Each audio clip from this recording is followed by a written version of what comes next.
તો અમદાવાદના મોટેરા ગામમાં આવેલા આસારામ આશ્રમની આસપાસના જેટલા પણ ગેરકાયદેસર દબાણો છે તેને તોડવાની કામગીરી હાલમાં ચલાવવામાં આવી રહી છે અને જેટલા પણ ગેરકાયદેસર દુકાનો હોય અને અન્ય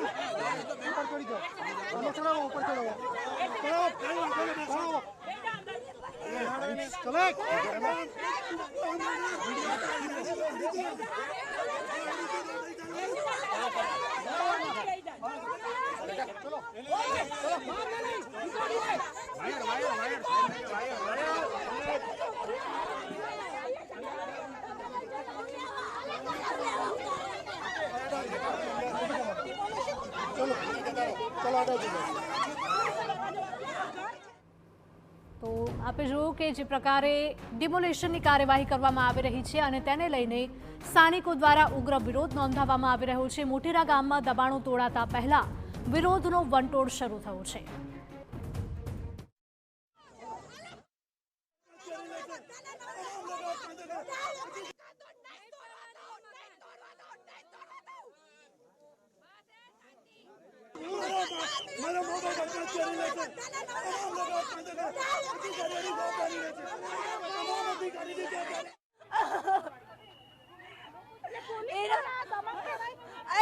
जबरदस्ती बेसाड़ी लई गया ये बेन नानो 6 महीनानो छोकरो छे।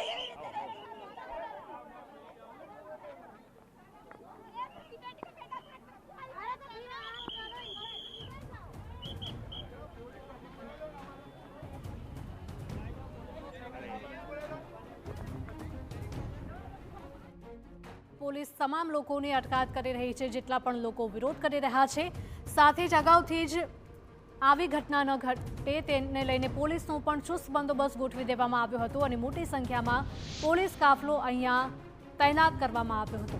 તો દબાણ હટાવની એક તરફ કામગીરી ચાલી રહી છે અને બીજી તરફ સ્થાનિકો દ્વારા વિરોધ કરવામાં આવી રહ્યો છે। સ્થાનિકોનું કહેવું છે કે 30 મિનિટનો સમય આપવામાં આવ્યો હતો। हस्बैंड वाइफ को भर दिया, वो छोटा बच्चा है उनका 3 महीने का।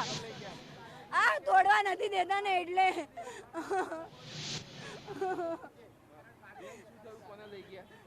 અમારા ભાઈ છે અને ભાભી છે બંને હસબન્ડ વાઈફ ને લઈ ગયા।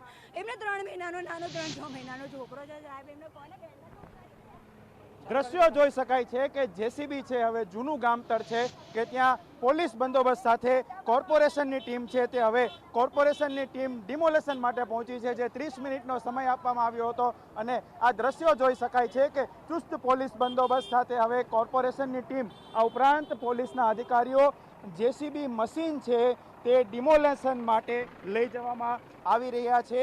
અને જે રીતે એનાઉન્સ કરવામાં આવ્યું હતું, જે માઇકમાં એનાઉન્સ કર્યું હતું કે 30 મિનિટનો સમય છે તે આપવામાં આવશે। હું પાછળના દ્રશ્યો બતાવવા માંગીશ કે આ જૂનું ગામતળ અને જે લોકો છે જે આડસ રાખી અને અહીં ઊભા હતા કે તેમને કોર્પોરેશનની ટીમને અંદર જવા દેવામાં નહીં આવે, પરંતુ જે રીતે અત્યારના આ દ્રશ્યો જોઈ શકાય છે કે આ જૂના ગામતળમાં જે છે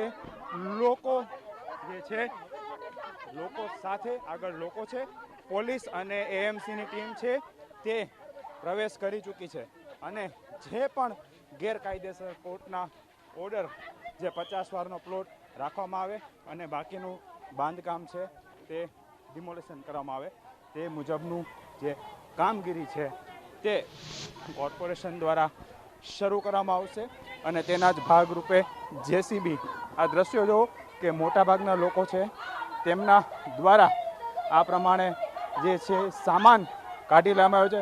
બેન, ડિમોલેશન શરૂ થશે, શું કહેશો? ડિમોલિશનનો અમને કોઈ ટાઈમ આપ્યો નથી। અમારો મકાન તોડવા, અમારો સામાન જો અમે કઈ રીતે બધું ખાલી કરી દઈએ।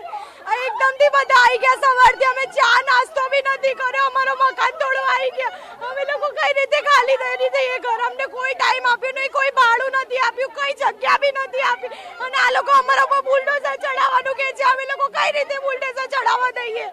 હું આ દ્રશ્યો બતાવવા માંગીશ કે જે ગામતળમાં પહેલું જે આ મકાન આવેલું છે અને દ્રશ્યો છે કે કોર્પોરેશન દ્વારા કામગીરી છે તે શરૂ કરી લેવામાં આવી છે અને જે છે 3 થી 4 લોકોની પોલીસ દ્વારા અટકાયત કરવામાં આવી હતી અને હવે આ જે છે બાંધકામ જે છે તે તોડવાની પ્રક્રિયા શરૂ કરવામાં આવશે।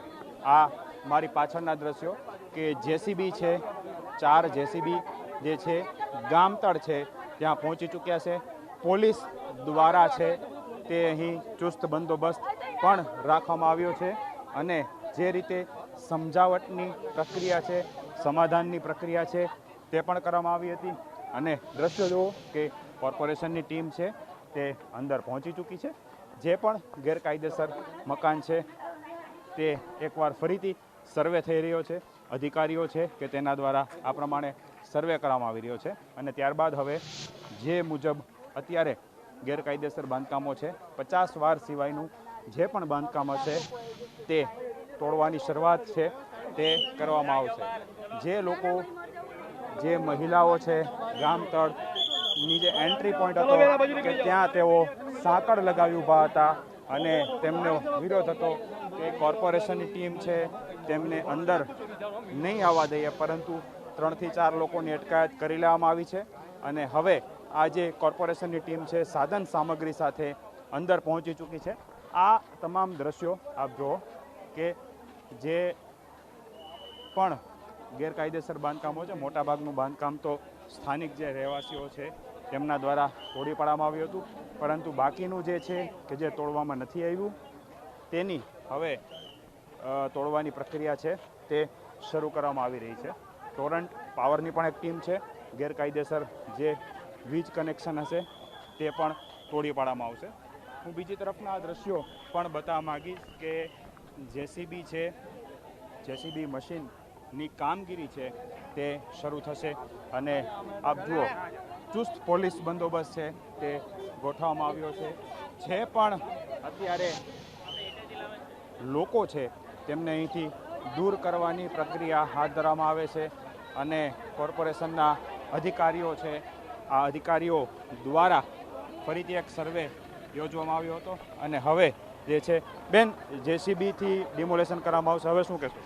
શું કહી શકીએ સર, સરકાર કંઈ કહેવા જેવું જ નથી લાગતી, કંઈ બાકી જ નથી રાખ્યું અમારે તો બોલવા માટે. અત્યારે ગેરકાયદેસર મકાનો જે ફરીથી હતા નોટિસ એની ડિમોલેશન થશે, શું કહેશો?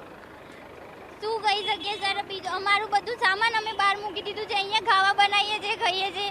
અમે પોતાની સ્વૈચ્છિક રીતે ખાલી કરી દીધું છે મકાન, કેમ કે છે કે ગેરકાયદેસર છે. અમારી જોડે પગા કાગળિયા પડે છે, બધું છે, તો પણ કે છે ગેરકાયદેસર છે. અમે શું કરી શકીએ હવે? 50 વારનું રાખીને અન્ય ગેરકાયદેસર તોડવાનું કે છે. પણ અમે, અમારું ફેમિલી એટલું મોટું છે, અમે અડધા માણસ અહીં રહી કેવી રીતે રહીશું?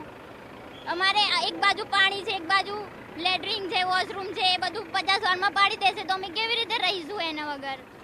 બિલકુલ જે રીતના લોકો છે કે તેઓ આક્રંદ કરી રહ્યા છે કે તેમનું જે મકાન છે પડી જશે, ઘણાનું ફેમિલી મોટું છે. આપ દ્રશ્યો જુઓ કે મજૂરો છે તેમને બોલાવવામાં આવે છે, ફક્ત જેસીબીથી નહીં પરંતુ અમુક બાંધકામો છે તે હથોડાથી પણ તોડવાના હોય છે અને તેની જે કાર્યવાહી છે તે હાથ ધરવામાં આવે છે. લોકોનો સામાન છે, જો તેમને સુવિધા જોઈતી હોય તો મજૂરો દ્વારા તેમને ટ્રકમાંથી અન્ય જગ્યા પર સ્થળાંતરિત કરવાની સુવિધા કોર્પોરેશન દ્વારા આપવામાં આવી છે અને જે છે જેસીબી અને અન્ય જે અમુક મજૂરો થકી આ તમામ બાંધકામો છે તેને તોડી પાડવાની પ્રક્રિયા છે અત્યારે હવે શરૂ કરવામાં આવી રહી છે.